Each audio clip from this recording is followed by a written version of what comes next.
पर विनोद गिरी अनोखा जी हैं। मैं इस काव्य कलश का प्रारंभ अनोखा जी से करने का अनुरोध करती हूँ।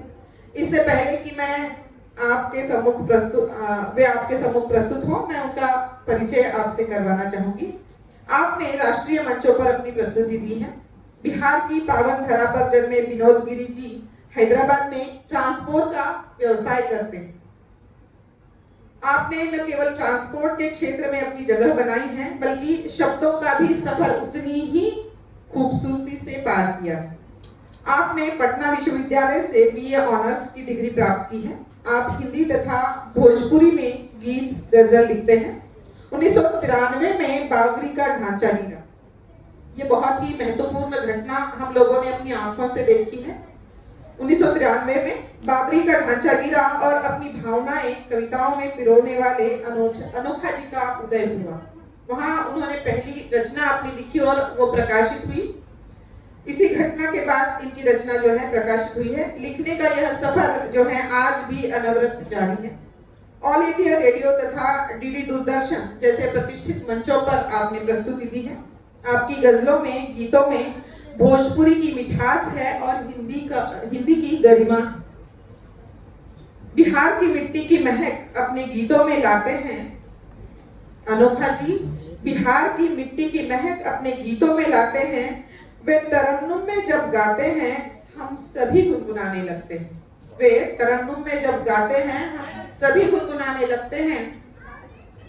व्यापार की मसरूफियत में भी जो दिल से अनोखा है, व्यापार की मसरूफियत में भी जो दिल से अनोखे हैं, वो प्रेम और श्रृंगार के सेतु से सब दिलों को मिलाते हैं। वे प्रेम और श्रृंगार के सेतु से सब दिलों को मिलाते हैं। मधुर स्वर के धनी विनोद गिरी अनोखा जी को मैं यहाँ सादर आमंत्रित करती हूँ, बिल्कुल अनोखे अंदाज में।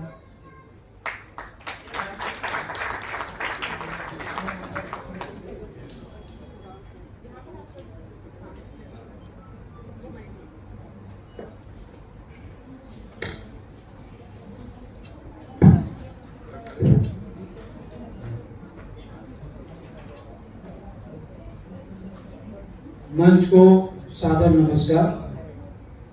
हमारे दाएं साइड में बहुत संख्या में बैठी नारी शक्तियों को मैं नमस्कार करता हूं और मेरे इस साइड में बैठे पुरुषों को मैं प्रणाम करता हूं। आज राजमाने नयन परिवार के एक महासंयोग बोलूंगा कि 3 पीढ़ियों का जन्म दिवस का उत्सव आज मनाया गया। इसको महासंयोगी बोलेंगे और मैं अपने तरफ से बहुत बहुत बधाई, बहुत बहुत शुभकामनाएं उनके जन्मदिन के अवसर पर देता हूं और ईश्वर से प्रार्थना करता हूं कि ये इसी तरह सांस्कृतिक कार्य को आगे बढ़ाते रहे और शब्दों के जो सिपाही हैं उनको सम्मानित करते रहे। इसके लिए मैं उनको प्रणाम करता हूँ। जैसे संचालिका महोदय मीना जी ने बहुत सुंदर शब्दों में मेरा परिचय दिया, उस परिचय के लिए और सुंदर संचालन के लिए मैं उनको कोटि कोटि धन्यवाद करता हूँ, बधाई देता हूँ। मैं शुरू 4 पंक्तियों से करता हूँ, फिर धीरे धीरे आपसे जुड़ने का कोशिश करूंगा। सबसे पहले लेडीज फर्स्ट, तो महिलाओं के लिए 4 पंक्तियां देता हूँ कि भारत की महिलाएं कैसी होती है। तुम भारत की नारी हो,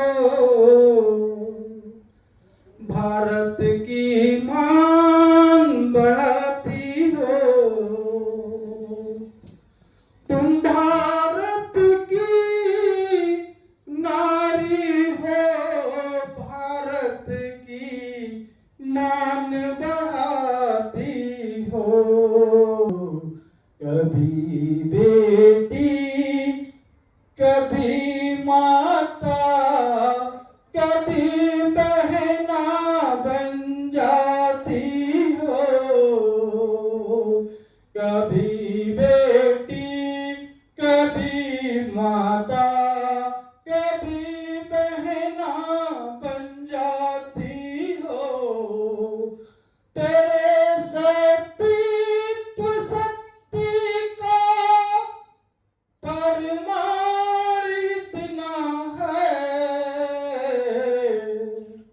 तेरे सतीत्व शक्ति का केवल परमाण इतना है कि जाके यम के हाथों से पति को छीन लाती हो, कि जाके यम के हाथों से पति को छीन लाती हो। आप पुरुषों के लिए 4 पंक्तियां समर्पित कर रहा हूं कि मैं राजा बनूं,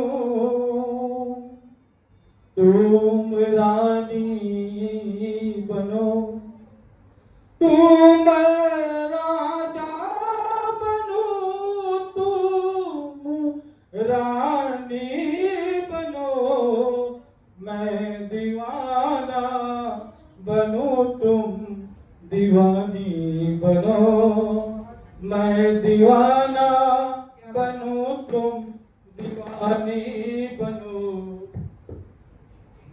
एक शहर बसा दूं मुहब्बत का मैं, एक शहर बसाऊं मुहब्बत का मैं, उस शहर की सनम राजधानी बनो, उस शहर की सनम राजधानी बनो।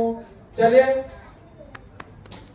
जब कभी कोई पढ़ता है अच्छा लगता है तो आप लोग सत्यनारायण भगवान का कथा सुनने नहीं आए हैं, कवियों को सुनने आए हैं। हाथ जोड़ के मत बैठिए, हाथ खोल के बैठिए, यही निवेदन आप लोगों से। और मैं आज जन्म दिवस का शुभ अवसर है, तो मैं बात शुरू करता हूँ आज से 50 साल पहले से, कि 50 साल पहले ये जो हैप्पी बर्थडे जन्म दिवस का प्रथा है, ये बहुत कम लोगों में प्रचलित था। ज्यादातर बोले तो बहुत कम लोग, अगर करते भी थे तो मंदिर जाते थे, लड्डू चढ़ाते थे, दीप जलाते थे, पूजा करते थे, अर्चना करते थे। धीरे धीरे ये हमारे समाज में खुशी को मनाने का तरीका, तौर तरीका बदला है, और कुछ भी नहीं है जो, और परिवर्तन भी जरूरी है। लेकिन मैं उस समय से इस समय को जोड़ रहा हूं और निश्चित रूप से बोल रहा हूं कि अगर हमारे समय में, इस समय में हमारा देश गुलाम होता, अंग्रेज रहते, तो हम लोग आजाद नहीं करा पाते, क्योंकि 33 करोड़ जनता में 10% पढ़े लिखे लोग थे। बेसिकली अधिकतर लोग अनपढ़ थे, फिर भी देश भावना, देशभक्ति उनके मन में बहुत भरी हुई थी, और वो संघर्ष करके, लड़ाइयाँ करके अपने देश को आजाद किए। तो मैं पुराने समय को और आधुनिक समय से जोड़कर एक गीत प्रस्तुत कर रहा हूँ, देखिएगा। और जहाँ भी अच्छा लगे तो मेरा उत्साह करने के लिए जरूर ताली बजाइएगा। मैं, कभी लोग जो है तालियों के भूखे रहते हैं, तो ताली जरूर बजाइएगा, आपसे विनम्र निवेदन है। संख्या में थोड़े हैं, लेकिन मैं समझता हूँ कि जितने लोग यहाँ पर बैठे हुए हैं वो पक्के साहित्य प्रेमी हैं, इसमें कोई दो राय नहीं है। क्योंकि आज के जमाने में जब बाप और बेटा बाप का नहीं सुनता है, वहां पर आप लोग हमको सुनने के लिए बैठे हुए हैं, ये बहुत बड़ी बात है। आप लोग वंदनीय है, अभिनंदनीय है, आप लोगों को नमन करता हूँ। तो चलिए, मैं गीत का एक रख रहा हूँ, बहुत सारे कवि लोग भी हैं, अपना थोड़ा समय लेके फिर अपना स्थान पर होगा कि बटता नहीं है लड्डू जन्मे, बटता नहीं अब लड्डू जन्मे, कट रहा है के आना बंद हुआ और दीप जलाना बंद हुआ, दीप बुझाना नेक बबुआ, खत्म हुआ विवेक बाबू, खत्म हुआ विवेक, अरे खत्म हुआ विवेक बाबू, खत्म हुआ विवेक। और सुनिए कि अपना देश पराया मन भावे विदेश, अपना देश पराया लागे, मन भाता विदेश। माँ बाप को पीटते हैं, पूजते गोवर्धने, माँ बाप को पीटते हैं, पूजते गोवर्धने। खत्म हुआ विवेक बाबू, खत्म हुआ विवेक। नेट चैट के चक्कर में ना चिट्ठी संदेश, नेट चैट के चक्कर में और ना चिट्ठी संदेश। और डाक घर के बचा हुआ है केवल अब अवशेष। खत्म हुआ, ओ खत्म हुआ विवेक बाबू, खत्म हुआ विवेक, खत्म हुआ। पाप गलत सब कर रहे हैं, पाप गलत सब कर रहे हैं, अच्छा बढ़िया तेज। पाप गलत सब कर रहे हैं, अच्छा बढ़िया तेज। अमियाँ बीबी में देखो यहाँ होता रोज कले, अरे मियाँ बीबी में देखो यहाँ होता रोज कले। खत्म हुआ, ओ खत्म हुआ विवेक बाबू, खत्म हुआ विवेक, खत्म हुआ। एक जमाना था, आज से 50-60 पहले का जमाना, वो दौर था कि लोग काजू किशमिश मलाई खाते थे स्वस्थ होने के लिए। और आज का दौर वो है, हम उसको लगा रहे हैं। कैसे लगा रहे हैं देखिएगा 15 कि काजू किशमिश मेवा मलाई साबुन में मिल गया है भाई। काजू किशमिश मेवा मलाई साबुन में मिल गया है भाई।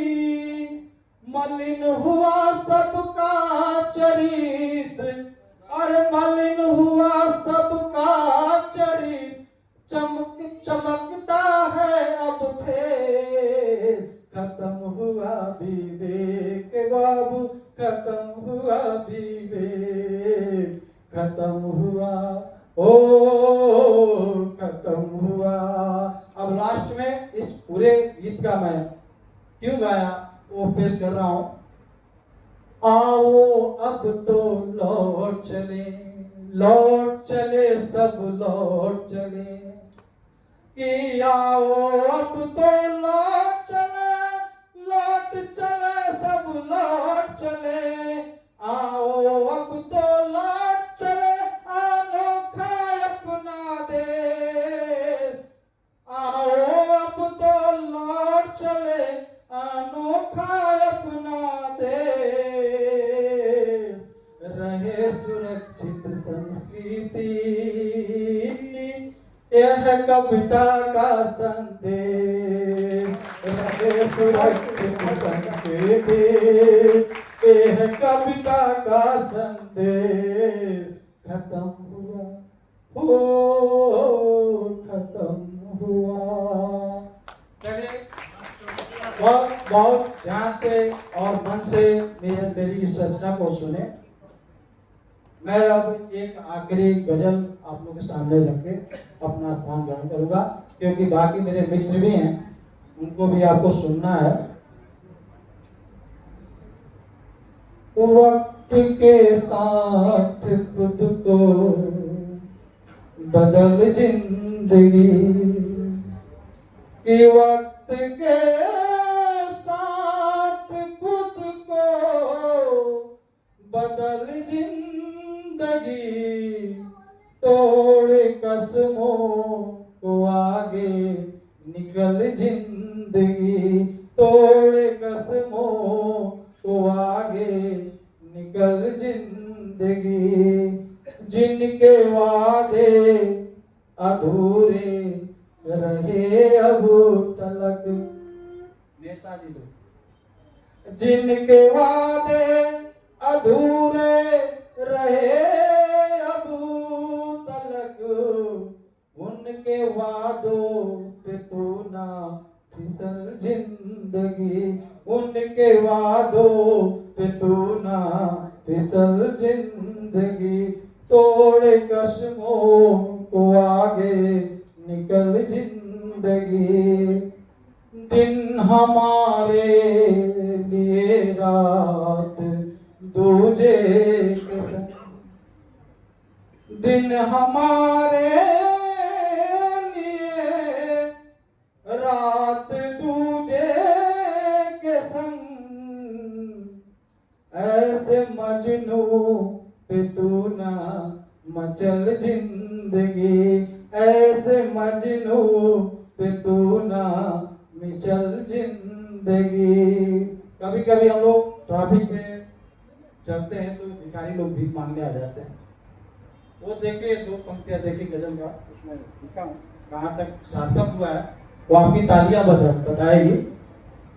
कि भीख लेकर मैं खाना चला जाएगा, कि भीख लेकर मैं खाना चला जाएगा, इन फकीरों पे तू ना पिघल जिंदगी, इन फकीरों पे तू ना पिघल जिंदगी, वक्त के साथ खुद को बदल जिंदगी।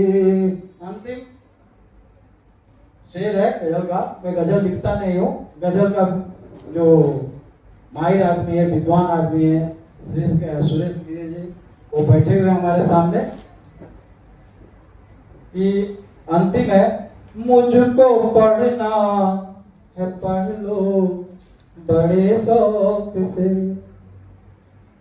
मुझको पढ़ना है पढ़ लो बड़े शौक से, खूबसूरत है कविता गजल जिंदगी, खूबसूरत है कविता गजल जिंदगी, वक्त के साथ खुद को बदल जिंदगी। बहुत बहुत धन्यवाद, आप लोगों का आभार पूरा एक बार बहुत प्यार से सुने, इसके लिए आपको नमन करता हूं। बहुत बहुत धन्यवाद अनोखा जी, आपका ये अनोखा अंदाज हम सबको बहुत पसंद आया।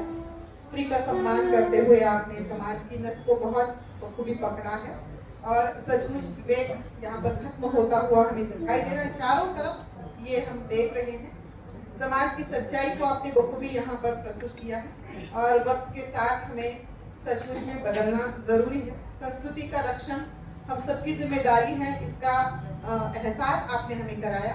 मुझे लगता है कि कला और विवेक जब एकत्रित आ जाते हैं, उसका जब तालमेल हो जाता है तो कविता तैयार हो जाती है और बहुत सुंदर ऐसी कविताएं यहाँ पर जो निमंत्रित कवि हैं वो पढ़ रहे हैं।